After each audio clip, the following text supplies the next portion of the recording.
Olá, pessoas queridas, faz tempo, né?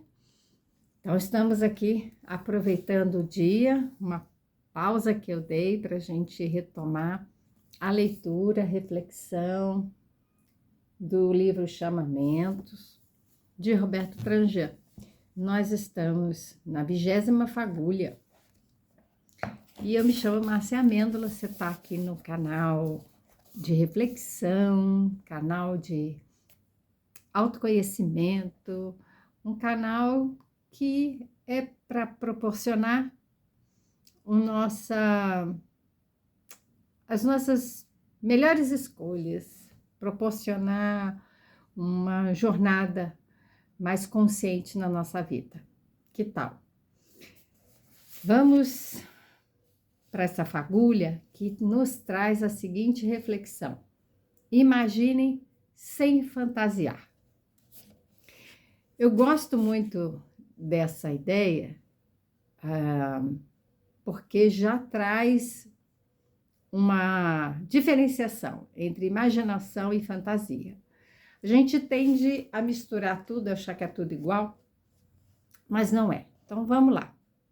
Olha só o que ele fala.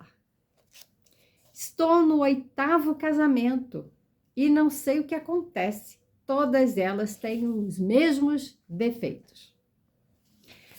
Lembra que nós estamos na parte em que vamos trabalhar a relação correta. Já falamos sobre a intenção, falamos sobre a percepção e agora caminhamos para a relação. Então, essa fagulha de hoje também está problematizando o aspecto da relação, os nossos relacionamentos. E quando ele fala aqui do casamento, e vamos lá, né? A gente sabe que tem pessoas que casam, se separam, casam, se separam, ou que se casaram, estamos falando de relacionamento, tá? Então, o casamento é um tipo de relacionamento. Existem outros que a nossa reflexão cabe também para todos os tipos de relacionamento. Pais e filhos, colegas de trabalho, mas aqui ele nos traz o exemplo do casamento, porque é muito comum os casais terem situações ali de muito conflito, entrarem em crise e precisarem de ajuda ou já partem para a separação. A gente sabe que, estatisticamente, em torno de 50% das separações são litigiosas. O que é isso? Significa que o casal está se separando na base da briga. Não tem entendimento. Eles estão brigando pela guarda, por bens, né? A partilha de bens, eles estão muito insatisfeitos. O ideal é o quê? Que percebendo que aquele relacionamento não tem mais condições de se manter, no sentido conjugal, né? Manter essa condição, né? De relacionamento íntimo, relacionamento cotidiano, responsabilidades que dizem respeito, né? a uma convivência na mesma casa.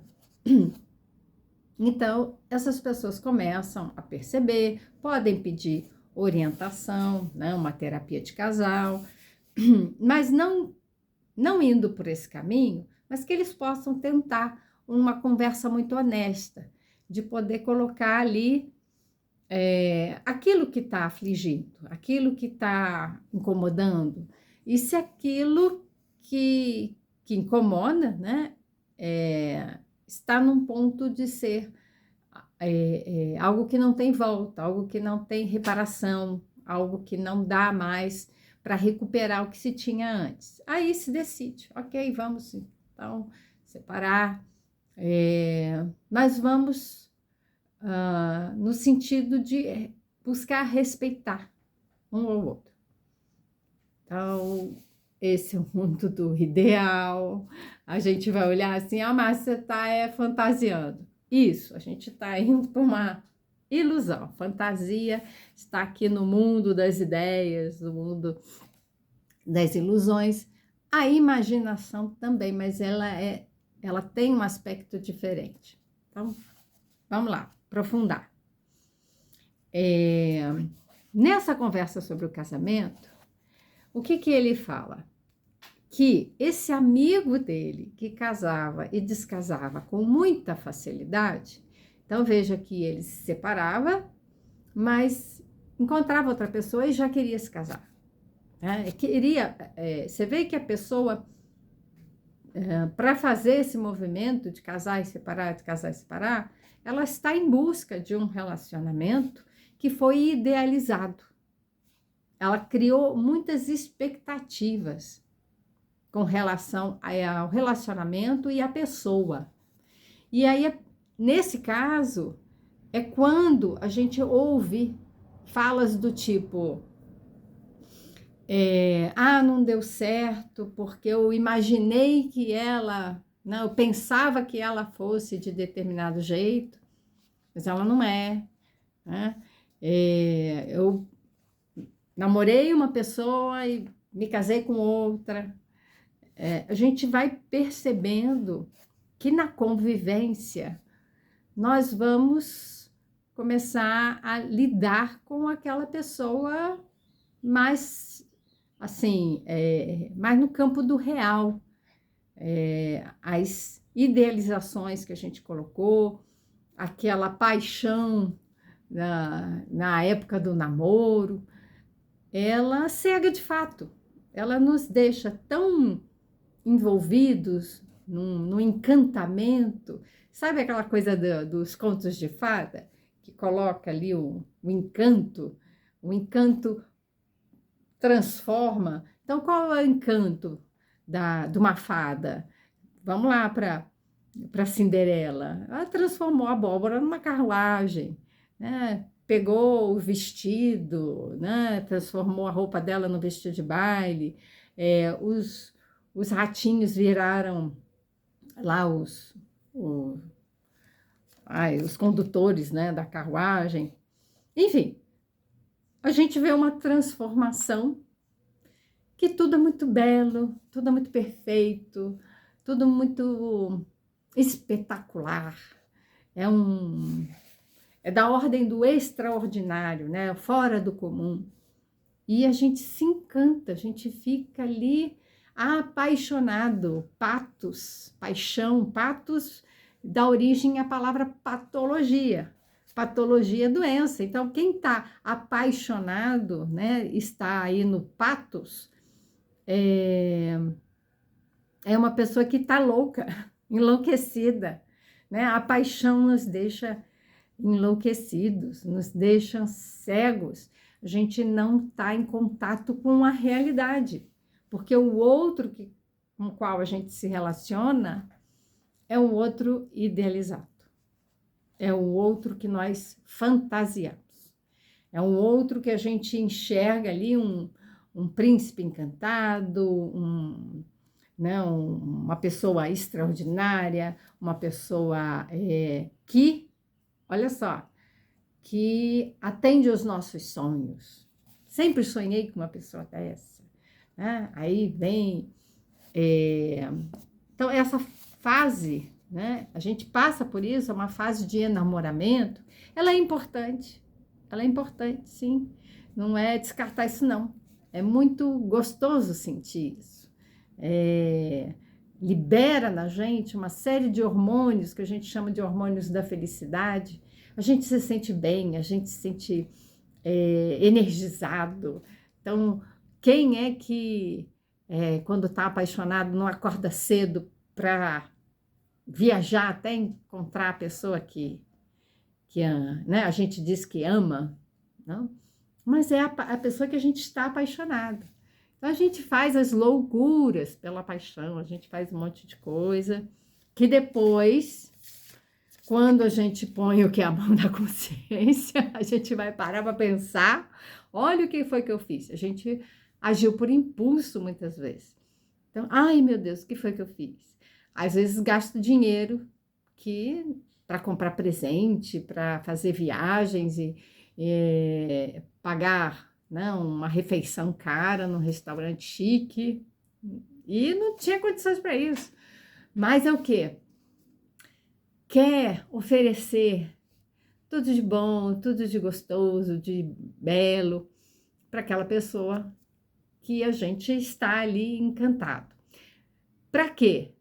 Esse é meio que o nosso ritual de conquista no relacionamento. Eu vou mostrar como é que o animal faz para conseguir a parceira, né? O macho, o que ele faz? Ele exibe as penas bonitas, ele exibe que ele é forte, ele exibe que ele tem todas as condições para ter uma prole saudável. Então, tem um ritual, tem a dança do acasalamento, a gente faz também.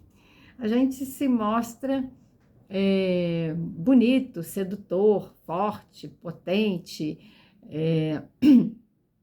Essas condições com que a gente se apresenta nos transmite uma ideia, mas é uma ideia que ela serve para fazer esse encontro do acasalamento, né? Esse encontro que não dá para, às vezes, ir num restaurante chique, jantar todos os dias quando a gente está casada, né? Às vezes vai ficar no sanduíche ou na sopinha. Então, o que acontece? A gente olha e fala, puxa, mas essa não foi a pessoa com quem eu me casei, né? Essa pessoa fazia essas coisas por mim. Às vezes a pessoa já começa a mostrar que, mas eu fiz isso quando a gente estava namorando, que era para te agradar, era para conquistar você. Depois que já conquistei, como se já tivesse tudo resolvido.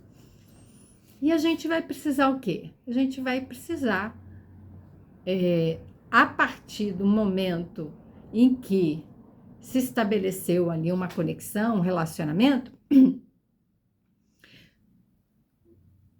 sustentar essa relação com elementos de realidade, transmitindo os nossos valores, os nossos princípios, estabelecendo uma comunicação respeitosa, tomando decisões partilhadas, o que é muito difícil. Daí as crises aparecem. A crise vai dizer o quê? Simplesmente a crise vai apontar, olha, esse modelo aqui, vocês estão, né, atuando, não funciona mais. Nós temos que pensar em outra estrutura, outro modelo de relacionamento.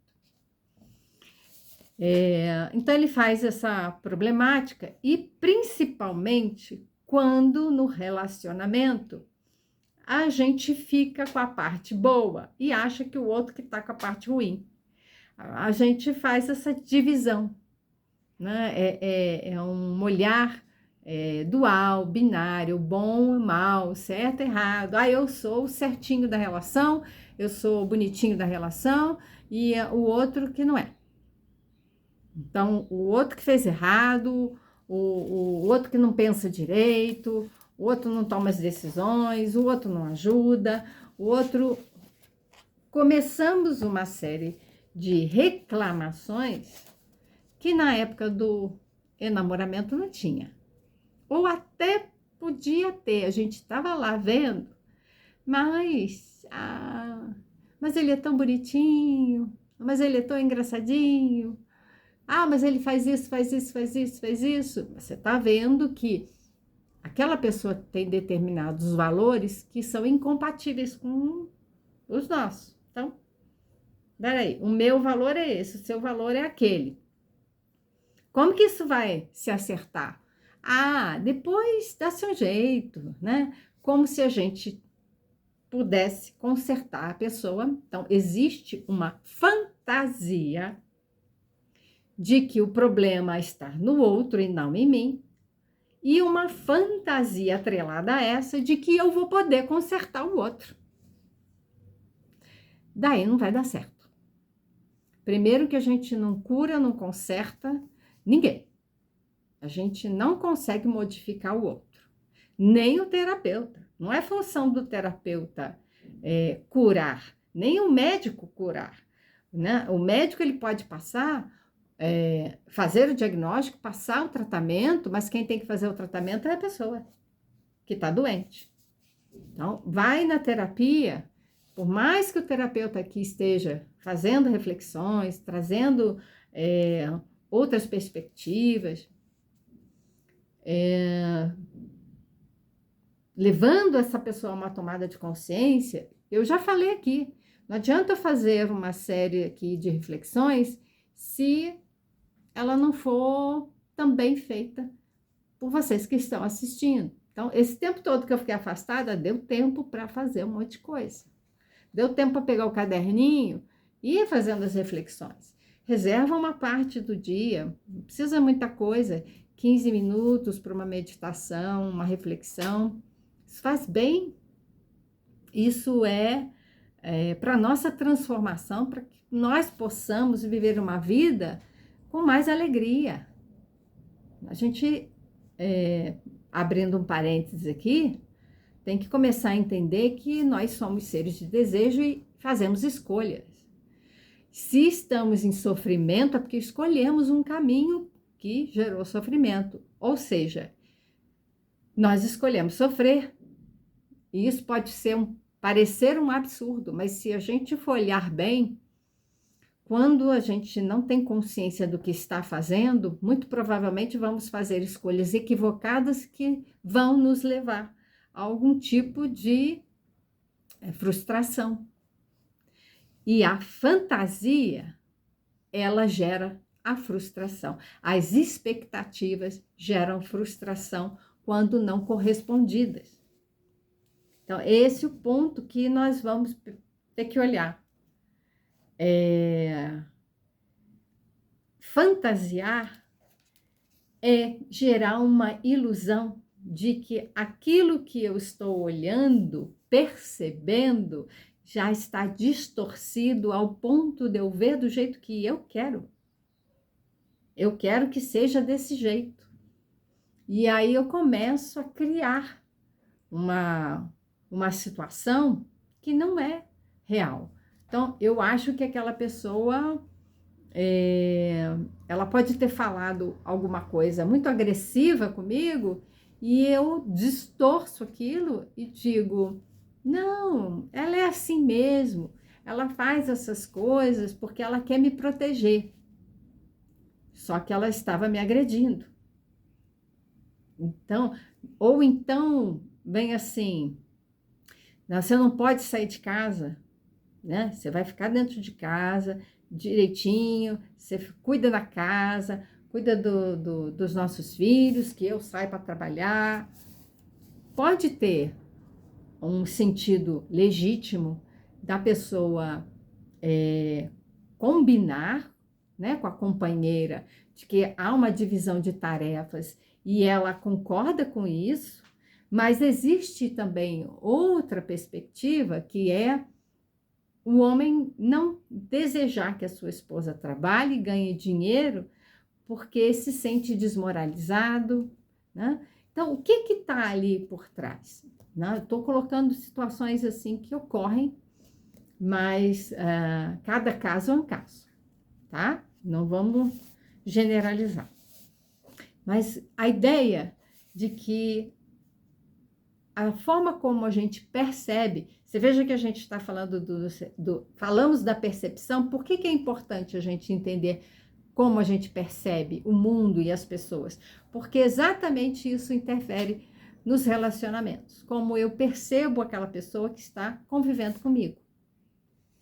Seja na amizade, seja no casamento, em qualquer relacionamento, né, amoroso, qualquer relacionamento, né, pais e filhos, nós estamos diante de um outro que vê o mundo de uma determinada forma. É uma pessoa diferente de mim.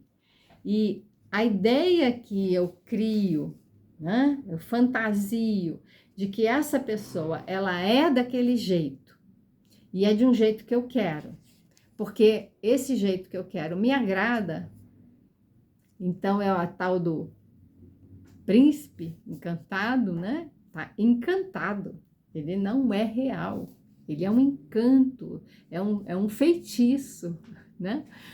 A gente distorceu a realidade para que ela possa ser do jeito que a gente quer. Então, nos dá uma sensação, né, de bem-estar, de alegria.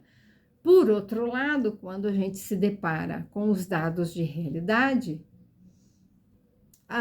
existe a frustração.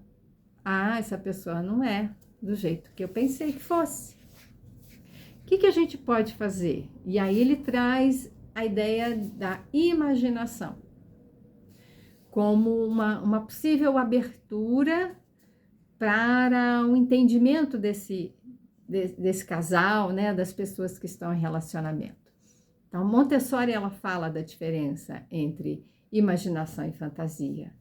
A criança, ela deveria ser educada afastada dos contos de fada, das fantasias que retiram a criança da realidade. Por que ela explica isso? Porque a criança pequenininha, ela nasceu, ela está no mundo e ela precisa conhecer esse mundo. Ela precisa conhecer as pessoas que estão ali com ela. E ela vai absorver todas as informações. Ela vai olhar para os objetos, ela vai olhar para o céu, ela vai olhar para a terra, ela vai provar os alimentos. Então, o que é a realidade? A realidade é aquilo ali, que ela está podendo perceber pelos seus sentidos. Ela precisa explorar o meio que ela está vivendo. Quando a gente coloca dados de fantasia, ou seja, cachorro não fala, mas deixa a criança vendo um desenho que o cachorro está falando, qual é a informação que a gente está passando? Então, eu quero que vocês entendam, esse é o sentido da fantasia.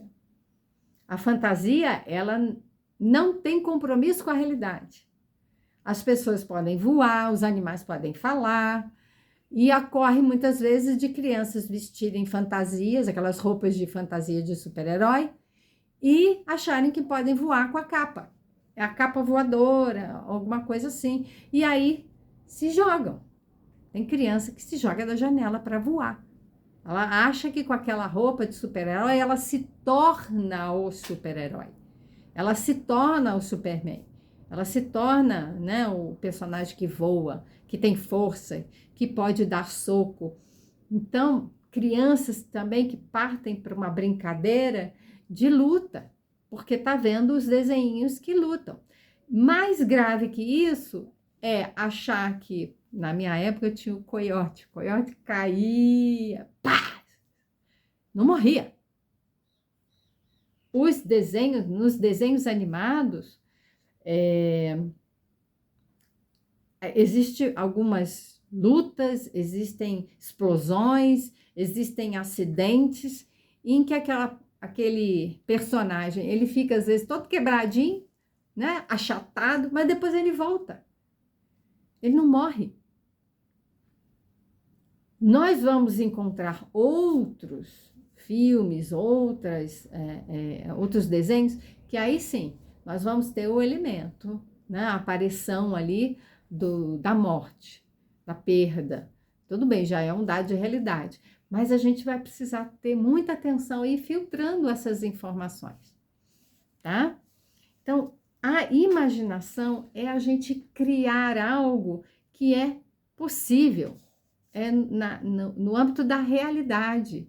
Então, eu posso, por exemplo, imaginar passeando num parque, imaginar umas férias gostosas e fazer um planejamento disso, né? Eu posso imaginar, né, com a minha mente, como que pode ser morar em determinado lugar, como é que pode ser, eu estou fazendo obra na minha casa, eu olho para minha casa, eu estou imaginando como que vai ser uma parede assim, com aquela cor, como é que vai ser colocar um quadro ali.